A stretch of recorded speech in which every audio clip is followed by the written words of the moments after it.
Hello दोस्तों, ज्ञान talkies में आप सभी का स्वागत है। दोस्तों, जैसे कि आप देख पा रहे हैं कि मेरे पास एक क्वेश्चन पेपर है और ये क्वेश्चन पेपर आपका झारखंड के कोल्हान यूनिवर्सिटी के यूजी सेमेस्टर 1 का पॉलिटिकल साइंस CC2 का पेपर है। CC2 means core course second, जो दूसरा पेपर होता है सेमेस्टर 1 में, वो है। तो दोस्तों, आज के वीडियो में मैं आपको इस क्वेश्चन पेपर में आए हुए सभी प्रश्नों के बारे में बताने वाला हूँ और साथ ही साथ सभी प्रश्नों के आंसर आपको इसी वीडियो में मिल जाएंगे। तो चलिए बिना किसी देरी के वीडियो को शुरू करते हैं। लेकिन वीडियो शुरू करने से पहले मैं आपको बता देना चाहता हूँ कि ये जो क्वेश्चन पेपर है इसमें कुछ आपका ऑब्जेक्टिव क्वेश्चन भी है और कुछ सब्जेक्टिव भी है। तो जो ऑब्जेक्टिव है उसका तो मैं आपको ऐसे ही ओरली बता दूंगा, क्योंकि वो वन वर्ड का आंसर होता है। बट जो आपका सब्जेक्टिव होता है उसके लिए तो इस वीडियो में बताना पॉसिबल नहीं होगा। तो मैं क्या करूँगा कि उसका जो आंसर होगा वो मैं आपको स्क्रीन में शो करा दूंगा और फिर उसके हिसाब से आपको उसका स्क्रीनशॉट लेके रख लेना है और उस हिसाब से अपना आंसर का प्रिपरेशन कर लेना है। ठीक है दोस्तों, तो चलिए बिना किसी देरी के वीडियो को शुरू करते हैं। तो दोस्तों, ये जो क्वेश्चन पेपर है इसको 3 पार्ट में बांटा गया है। पार्ट ए आप देख रहे हैं यहाँ पे, पीछे पार्ट बी है और फिर पार्ट सी है। तो पहले हम पार्ट ए की बात कर लेते हैं कि पार्ट ए में किस तरह के क्वेश्चन है। तो जैसे कि आप देख सकते हैं कि पार्ट ए में आपका सभी जो है ऑब्जेक्टिव टाइप क्वेश्चन है। तो इसमें आपका टोटल 10 क्वेश्चन है, हर एक के लिए आपको 2-2 मार्क्स मिलते हैं, यानी टोटल आपका हो जाता है इसमें 20 मार्क्स। तो चलिए स्टार्ट करते हैं पार्ट ए के क्वेश्चंस को। तो पार्ट ए का जो सबसे पहला क्वेश्चन है वो है, निम्नलिखित में से कौन सा तत्व राज्य को अन्य संघों से अलग करता है। तो ऑप्शन देख लेते हैं।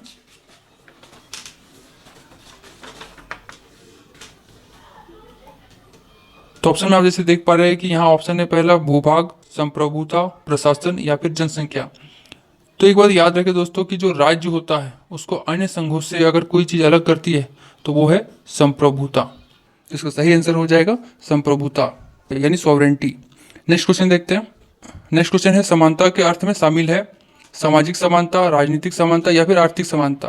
तो याद रखिए कि समानता के अर्थ में सामाजिक समानता, राजनीतिक समानता और आर्थिक समानता, ये तीनों ही शामिल है। तो इसका सही आंसर हो जाएगा उपरोक्त। तो इसका सही आंसर हो जाएगा उपरोक्त सभी। नेक्स्ट क्वेश्चन देखते हैं। बेंथम किसका समर्थक था? कानूनी अधिकार का, राजनीतिक अधिकार का, नागरिक अधिकार का या फिर सामाजिक अधिकार का। तो दोस्तों, जो बेंथम था, बेंथम का पूरा नाम जेरेमी बेंथम था और वो कानूनी अधिकार का समर्थक था। दोस्तों, बेंथम के बारे में एक और क्वेश्चन पूछा जाता है कि उपयोगितावाद की जनक कौन है, तो उसका भी आंसर हो जाएगा बेंथम। नेक्स्ट क्वेश्चन देखते हैं।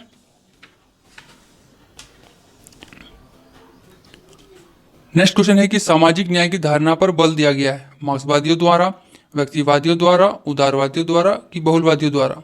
तो दोस्तों याद रखें कि जो सामाजिक न्याय की धारणा पर बल दिया गया था वो मार्क्सवादियों द्वारा दिया गया था। तो इसका आंसर हो जाएगा मार्क्सवादियों द्वारा। नेक्स्ट क्वेश्चन देखते हैं। नेक्स्ट क्वेश्चन है, निम्नलिखित में से कौन स्वतंत्रता की रक्षा के लिए आवश्यक नहीं है? धर्मनिरपेक्षता, rule of law, independent judiciary या फिर separation of executive and judiciary. दोस्तों, मैं चाहूंगा कि इस क्वेश्चन के आंसर आप अपने से दें और कमेंट बॉक्स में दें। मैं देखता हूँ किसका सही होता है। चलिए नेक्स्ट देखते हैं। नेक्स्ट क्वेश्चन है कि who gave the formula of one man one vote? Bentham, James mill, JS मिल या फिर TH ग्रीन। दोस्तों, ये जो वन मैन वन वोट का जो फॉर्मूला दिया गया था ये दिया गया था आपका TH ग्रीन के द्वारा। तो इसका आंसर हो जाएगा TH ग्रीन। नेक्स्ट क्वेश्चन देखते हैं। लिबर्टी का लीवर शब्द किस भाषा से लिया गया है? फ्रांसीसी, लैटिन, स्पेनिश या फिर जर्मन। लिबर्टी का जो लीवर शब्द है वो आपका लैटिन भाषा से लिया गया है। तो इसका आंसर हो जाएगा लैटिन। नेक्स्ट क्वेश्चन देखते हैं। नेक्स्ट क्वेश्चन है कि कानून संप्रभु का आदेश है किसने कहा है? जॉन ऑस्टिन ने, क्रेब ने, लास्की ने या फिर मैकाइवर ने। तो दोस्तों याद रखिए कि कानून संप्रभु का आदेश है ये आपका कहा था जॉन ऑस्टिन ने। नेक्स्ट क्वेश्चन देखते हैं। निम्नलिखित में से कौन प्राकृतिक अधिकार के सिद्धांत से संबंधित है? हॉब्स, ऑस्टिन, बर्ग या फिर TH ग्रीन। तो प्राकृतिक अधिकार की अगर बात करें तो इससे आपका हॉब्स संबंधित है। तो इसका आंसर हो जाएगा हॉब्स। थॉमस हॉब्स इसका पूरा नाम था। नेक्स्ट क्वेश्चन देखते हैं।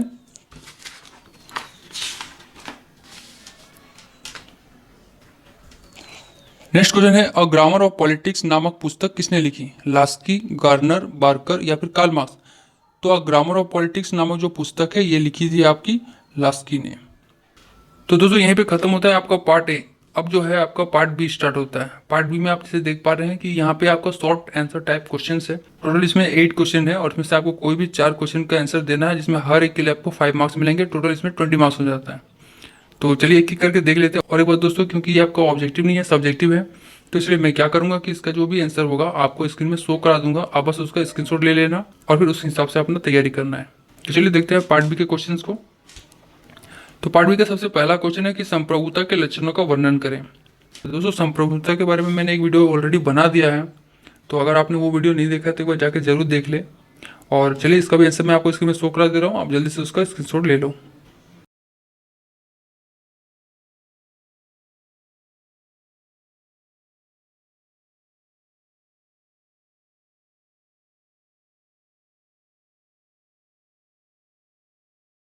नेक्स्ट क्वेश्चन देखते हैं। बहुलवाद के विकास के तत्वों की व्याख्या करें। दोस्तों याद रखिए, जो संप्रभुता होता है वो दो प्रकार के होते हैं, एक आपका एकत्ववाद और दूसरा बहुलवाद। तो इसमें जो बहुलवाद के जो विकासवाद था उसके तत्वों की व्याख्या करने के लिए कह रहा है। तो चलिए इसका भी आंसर देख लेते हैं और जल्दी से आप उसका स्क्रीनशॉट भी ले लेना।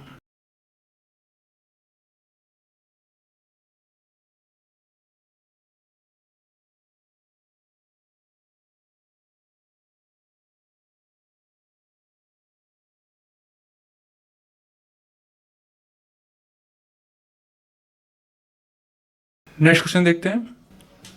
नेक्स्ट क्वेश्चन है कि स्वतंत्रता और समानता परस्पर विरोधी है, व्याख्या कीजिए। तो चलिए इसका भी आंसर देख लेते हैं।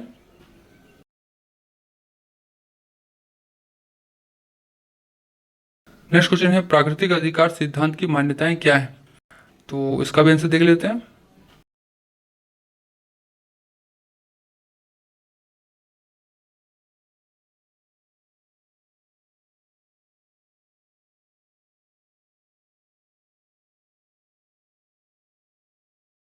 अगला क्वेश्चन है न्याय के वैधानिक पक्ष की विवेचना कीजिए। दोस्तों न्याय के वैधानिक पक्ष कहने का मतलब है कि उसका लीगल डायमेंशन, यानी जो कानूनी पक्ष है, जो कानूनी न्याय है, उसके बारे में यहाँ पूछ रहा है। तो चलिए इसका भी आंसर देख लेते हैं, फिर आप उसका स्क्रीनशॉट ले लेना।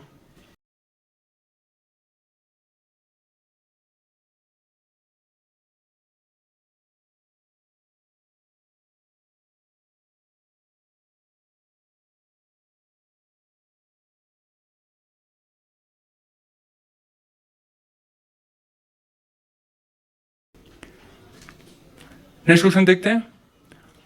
नेक्स्ट क्वेश्चन है स्वतंत्रता के नकारात्मक सिद्धांत को स्पष्ट कीजिए। दोस्तों याद रखिए कि जो स्वतंत्रता है वो दो प्रकार के होते हैं, एक आपका सकारात्मक स्वतंत्रता और दूसरा नकारात्मक। तो यहाँ पे नकारात्मक सिद्धांत के बारे में पूछ रहा है, तो मैं जो अभी आपको आंसर दिखाने वाला हूँ उसमें आपका सकारात्मक और नकारात्मक दोनों का ही अंतर, डिफरेंस वाइज जो है उसका आंसर दिया हुआ रहेगा। तो आप उसी में से नकारात्मक को छांट करके अपने हिसाब से आंसर रेडी कर लेना।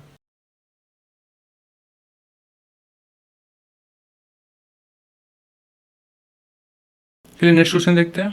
नेक्स्ट क्वेश्चन है प्रत्यक्ष एवं अप्रत्यक्ष लोकतंत्र में अंतर स्पष्ट करें। दोस्तों लोकतंत्र के बारे में भी मैंने एक वीडियो ऑलरेडी बना दिया है, आपने अगर वो वीडियो नहीं देखा तो एक बार जाकर जरूर देखें। चलिए अब इसका भी आंसर देख लेते हैं।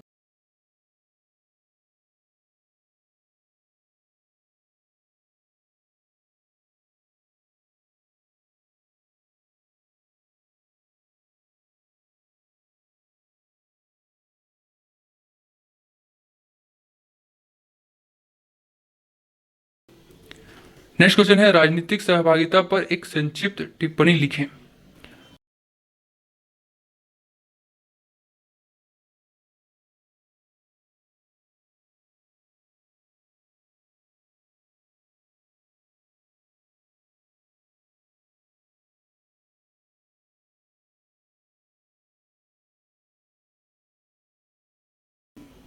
तो दोस्तों यहीं पे खत्म होता है आपका पार्ट बी। अब स्टार्ट होता है आपका यहाँ से पार्ट सी। जो पार्ट सी है ये आपका लॉन्ग आंसर टाइप क्वेश्चन है इसमें, और इसमें आपको देख लेते हैं आगे क्या है। तो दोस्तों पार्ट सी में आपको टोटल 2 क्वेश्चन करने होंगे, जिसमें से हर एक के लिए आपको 15 मार्क्स मिलेगा। टोटल 4 क्वेश्चन इसमें है। तो चलिए देखते हैं पार्ट सी के क्वेश्चंस को। तो पार्ट सी का पहला क्वेश्चन है संप्रभुता के बहुलवादी सिद्धांत की आलोचनात्मक व्याख्या कीजिए। जो मैंने आपको पहले बताया कि संप्रभुता दो तरह की होती है, एक एकत्ववाद और दूसरा बहुलवाद। उसमें बहुलवादी सिद्धांत की आलोचना करते हुए व्याख्या करना है। तो चलिए इसका भी आंसर देख लेते हैं।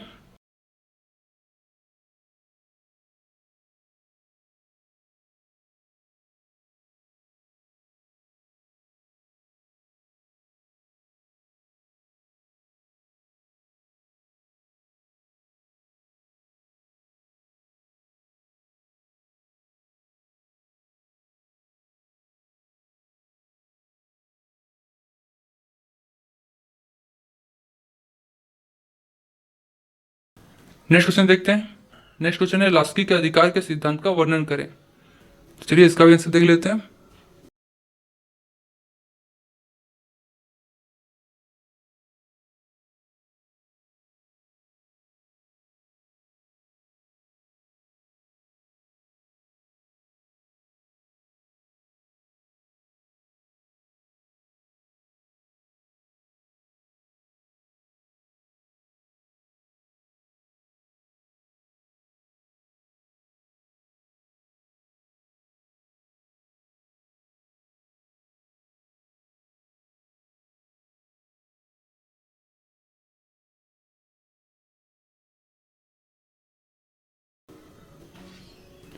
नेक्स्ट क्वेश्चन देखते हैं। न्याय को परिभाषित करें, इसके राजनीतिक, सामाजिक एवं आर्थिक आयामों की विवेचना कीजिए। दोस्तों यहाँ पे न्याय के बारे में पूछ रहा है और साथ ही साथ न्याय के जो प्रकार होते हैं, राजनीतिक, सामाजिक एवं आर्थिक, इन तीनों के ही बारे में विवेचना करने के लिए कह रहा है। तो चलिए इसका भी आंसर देख लेते हैं।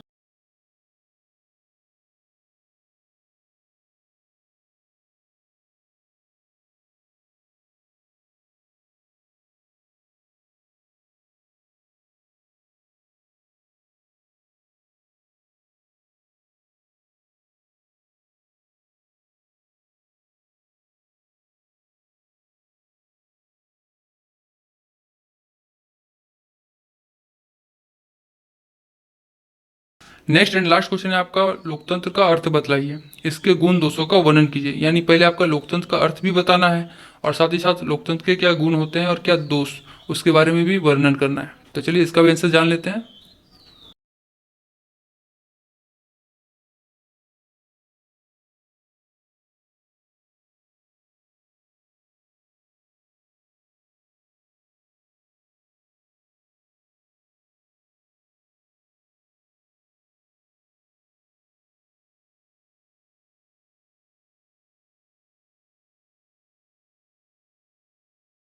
तो दोस्तों यहाँ पे खत्म होता है आपका पार्ट सी। आई होप कि आपने सभी का अच्छे से स्क्रीनशॉट ले लिया हो, तो आप अपना अच्छे से अब तैयारी कीजिए। मिलते हैं नेक्स्ट वीडियो में। धन्यवाद।